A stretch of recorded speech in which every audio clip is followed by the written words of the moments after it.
Bonjour, je suis Mathieu, actuellement en service civique dans l'association Eurocircle. Eurocircle est une association basée à Marseille qui est devenue centre d'information Europe Direct. C'est pourquoi j'enquête avec vous sur les projets innovants de la région Provence-Alpes-Côte d'Azur soutenus par l'Union européenne à travers le Fonds social européen.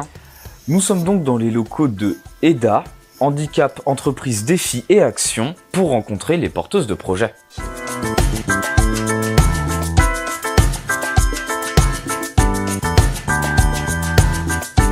Bonjour mesdames, est-ce que vous pouvez vous présenter s'il vous plaît?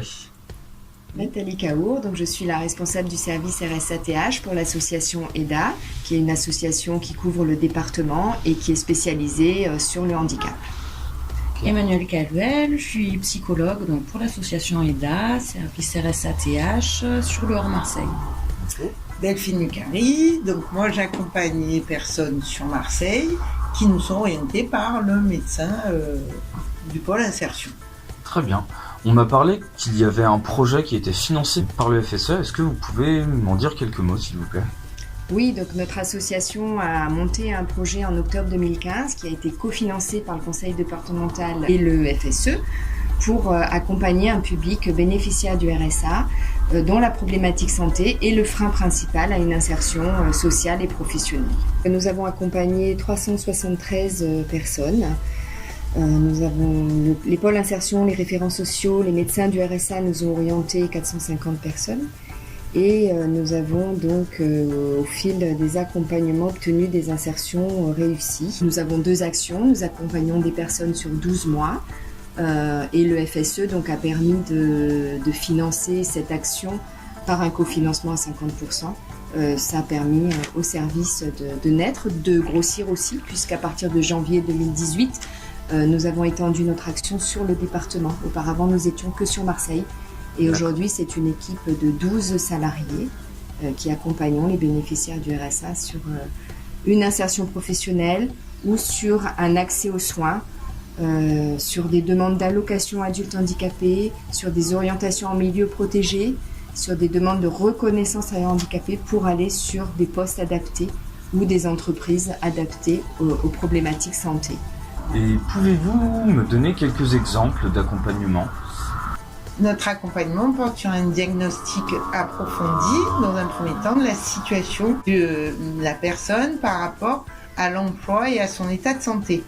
Donc, en règle générale, on fait un accompagnement en doublon avec la psychologue, ce qui permet à la personne d'accélérer son parcours de retour vers l'emploi.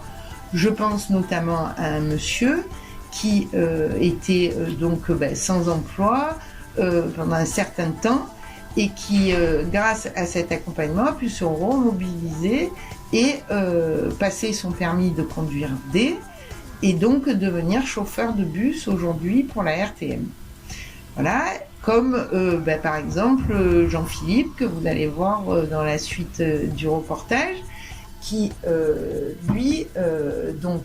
grâce au double accompagnement, pareil, avec la psychologue, a pu se remobiliser vers l'emploi, sachant qu'il n'avait pas travaillé depuis 15 ans et que pour lui, c'était quelque chose d'inenvisageable. Donc, à l'aide de ce diagnostic approfondi, de la remobilisation, il a pu trouver une place en établissement, ce qui lui correspond tout à fait depuis un an. Voilà. Merci beaucoup. Et donc nous allons rencontrer Jean-Philippe dans l'atelier serrurerie qui va nous parler de son parcours. Donc bonjour Jean-Philippe, peux-tu nous expliquer où nous sommes? Et là on est dans les Armeaux. D'accord. Et qu'est-ce que vous faites dans cet atelier? Là on prépare les pièces, comme je suis soudeur, on prépare les pièces pour c'est l'entreprise ArcelorMittal. ArcelorMittal. Voilà. Et donc toi Jean-Philippe, on m'a parlé que l'association EDA t'avait accompagné sur ce projet. Est-ce que tu peux nous en parler un petit peu? L'accompagnement? Oui, de ton accompagnement. Là c'était Cap Emploi par Madame Nathalie Caour. Très bien.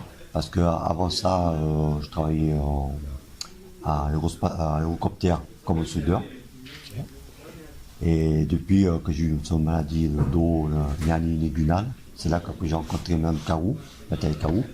Et elle m'a proposé de venir ici à Chrysalide. Très bien, travail, donc c'est vraiment l'association EDA l'association, qui t'a amené Voilà. ici à travailler Comme ici ça depuis m'a un an. plu, comme j'ai déjà le CAP de soudeur, et c'est un métier que ça me plaît. Voilà. C'est très bien. Merci Jean-Philippe Vous de de même. cette interview. Bonne continuation. Merci. Merci monsieur. À la prochaine. Nous avons donc vu que l'Europe, par l'intermédiaire du Fonds social européen, soutient l'association EDA dans son projet d'accompagnement pour des personnes éloignées de l'emploi par des problématiques de santé, comme nous avons pu le voir avec le projet de Jean-Philippe, qui a pu trouver un emploi et un environnement qui lui plaît. C'était Mathieu de l'association Eurocircle CIED. Topette!